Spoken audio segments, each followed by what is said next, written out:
Okay, so some of you tinfoil hat wearing conspiracy theorist lunatics have got your knickers all in a twist this week. Just because some of the most powerful and influential leaders in government and business have all come together for the annual Congress of the World Economic Forum, held in the Swiss Alps in Davos, in not the secret lair of Klaus Schwab, but the Davos Congress Centre.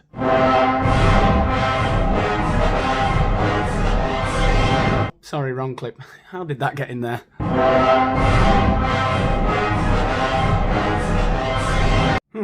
Same music.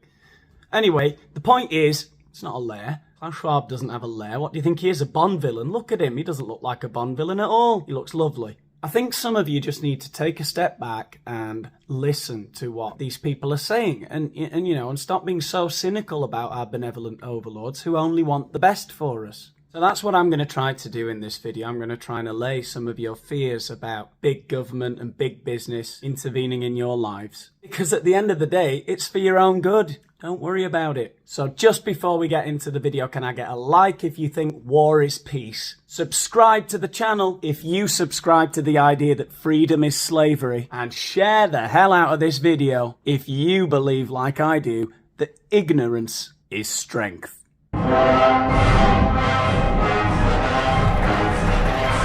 Thank you, Angelic and Amen, for this musical opening of the meeting. If it's the first time you've listened to Klaus Schwab, I bet you're feeling pretty silly right now, aren't you? What Bond villain ever spoke like that? Thank you for the angelic musical openings. So endearing. We are coming together under the motto, cooperation in a fragmented world. Hey, I like that motto. It's got a real, snappy, it's got a ring to it. Cooperation in a fragmented world. Now, if you really think about what that means, it means that all of these foreign dignitaries, kings and queens and sheikhs and whatever, and all these business leaders from all over the world are coming together and they're just trying to work out how they can get these companies, these massive corporations, to continue to thrive in an increasingly fragmented world. But they don't want the world to be fragmented, of course. They want the best for society. They're just they're not trying to monopolize things even more than they already concentrate power. Or that's not what's happening here. You'll see. We are confronted with unprecedented and multiple challenges. I would not rule out the chance to preserve a nucleus of human specimens. Our global economy is undergoing deep transformation. The energy transition, the consequences of COVID, the reshaping of supply chains are all serving as catalytic forces for the economic transformation. See, I told you, that's all they're doing in the Congress Centre, discussing complex problems that our society faces, like pandemics and fuel shortages, and they're going to, over the next few days, they're going to solve all of those problems, and when the time comes for the economic transformation, whatever that is, but nothing to worry about, I'm sure. When the time comes for the economic transformation, they'll let us know about it, all right? Sit tight.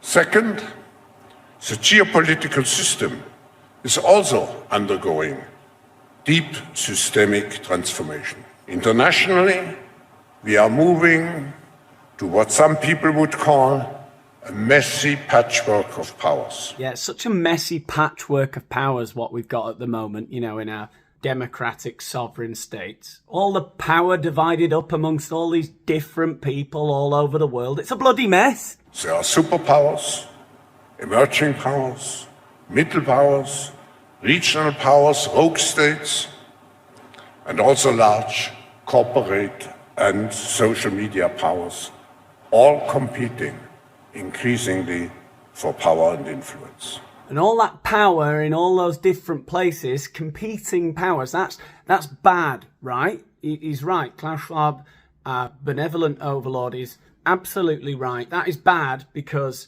What we really need is for all of that power to be concentrated in one place. Not necessarily in a secret lair or a Congress centre in the Swiss Alps, but, you know, I'd like to hear a better idea. Our generation has reached a turning point, confronted by truly existential problems. Climate change, exploitation of nature, nuclear possible incidents, or even worse, extreme poverty and viruses. You see, the problem is that idiots all over social media are allowed to voice their opinion, and they shouldn't be, right? It should just be these guys in Davos who get to talk about climate change and viruses and stuff like that. And you lot should all keep out of it, you plebs, right? And when the time is right for the economic change, for the fourth industrial revolution, they will tell you, okay? They'll tell you if you can't leave your neighbourhood. They'll tell you if you need to wear a mask. They'll tell you if you're allowed to go to work. They'll tell you if you have to turn your lights off at Christmas. They will let us know. So shut up. All can lead to an extinction of large parts of our global population. I mean, one slight criticism for me is that while, yes, of course, Klaus Schwab's soothing voice is absolutely allaying my fears that I might have had, about the Davos meeting, the World Economic Forum in the Congress Centre, it's clearly not shady in any way. I'm just worried, how are they going to save us from these almost inevitable mass extinction events that they keep warning us about? It would not be difficult, mein Führer. Nuclear reactors could... I'm sorry, Mr. President. Technologies as computing, quantum computing, blockchain, genetics, and so on, they also could create deep societal fragmentation.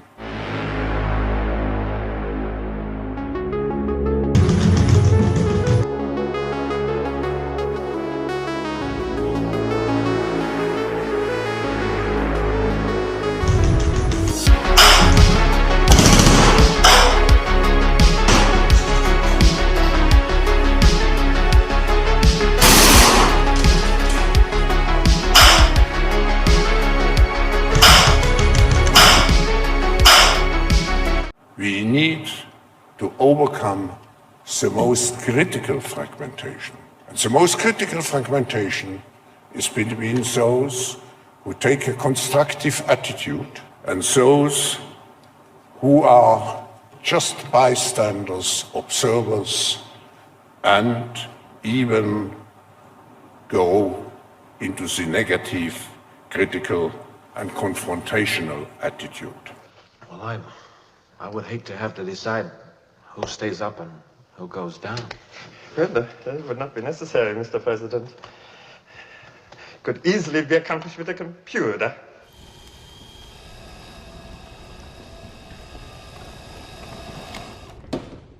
How about no, you crazy Dutch bastard? Okay, so I'm reassured about Klaus Schwab, and if you needed any more convincing, here's Saint Al Gore to tell you what he thinks needs to happen. Enough already. Enough. And I don't want to get sidetracked onto what needs to happen, but... Oh, God, no, Al Gore. Don't get bogged down or sidetracked in the specifics of what we actually need to do to overcome all these challenges, these potential mass extinction events that our world will inevitably face. No, don't get into the specifics, because all I want is some rhetoric to type with my white-hot fingers at people I don't agree with on Twitter, and, buzzwords to scream erratically at my half-estranged relatives at Christmas. That is all I need. Thank you very much.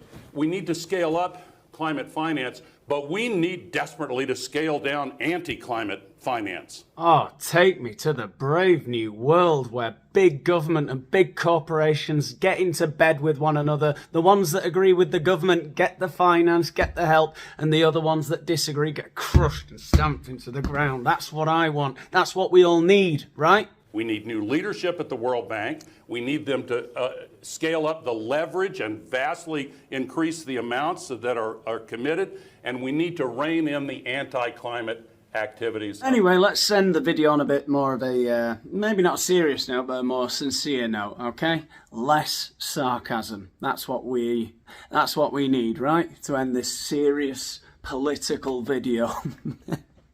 What do I really think about the creepy meeting in the mountains at Klaus Schwab's lair, where they all arrive on their private jets to tell us about climate change, right? What do I really think about that? I think it's disgusting. God, I'm virtue signalling hard today, aren't I? It's sickening, right? I think if even if it's not as nefarious as, you know, some of the nasty cynics make out, you know, all the people making nasty jokes about how Klaus Schwab looks like Blofeld or Dr. Evil, which he doesn't, not at all, right?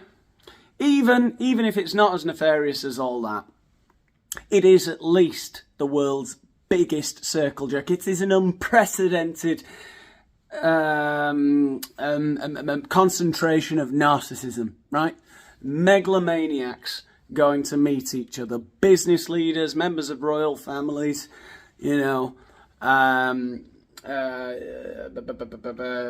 leaders of government, presidents, politicians, people like Al Gore, fucking grifter. No, I don't know. I don't know if he is a grifter. Maybe he's a nice man who thinks he's, you know, doing some good in the world for the last 20 years, you know. I don't know. I guess is what I'm saying. The only thing is, I think you have to keep an eye on these things, right? You need to keep your eyes peeled, guys. Keep your eyes on the sky. Because when you turn your back, all right, you take your eye off the ball, some shit could go down. That's all I'm saying, okay? That's all I know. There's my 2 cents. See, this is the problem, isn't it? Even though we're allowed to speak out against it, we don't know what the fuck we're talking about. But neither do they. What are they doing? Having their meeting, flying in on a private jets to lecture us about fucking climate change. Telling us how we're going to have to eat bugs and live in pods and not leave our neighbourhoods, you know, until they tell us we can. You know, who are they? I don't know. They're there for a weekend doing role-playing activities. These sheikhs from Saudi Arabia and politicians from Portugal, right? They're doing role-playing games like it's a teacher training weekend. Role-playing events like, now how would you solve the climate crisis, Mr. Portillo? They don't know. They don't know any more than you and I. They're there because it's their form of networking. It's nepotism. That's what it is. They all want in the club. You know, like Jacinda Ardern and Justin Trudeau and Emmanuel Macron, who are all presidents of the prime ministers of their respective countries after having been, you know, trained in the cadets at the World Economic Forum. It's like, to me at least, it looks like, from the outside looking in, because they won't let me in, keep going and they're like, get out. I don't know, from the outside looking in, it does kind of look like they want a one world government. I'm not saying they do, but you heard Klaus Schwab saying there, right? He was saying that the division of power is a messy patchwork. It's a messy patchwork of powers. Like, is it? So what you're saying is better that we just concentrate all the power in one little lair in the Swiss Alps? You know, is that really better? I don't know if that's better for us. It's better for you lot. The motto of the friggin' weekend, or whatever they're doing, the few days that they're there, the motto is cooperation in a fragmented society, in a fragmented world. Cooperation in a fragmented world. That sounds creepy as fuck. If nothing else. It creeps me out, okay? Alright? Alright. And it should creep you out too, if you've got any sense about you. So, you know, we got to be wary. That's all I'm saying, right? Yep, right. Okay, I'll see you in the next one. Thanks for watching. Like, share, subscribe, comment, all of that kind of thing. Thanks for all your support.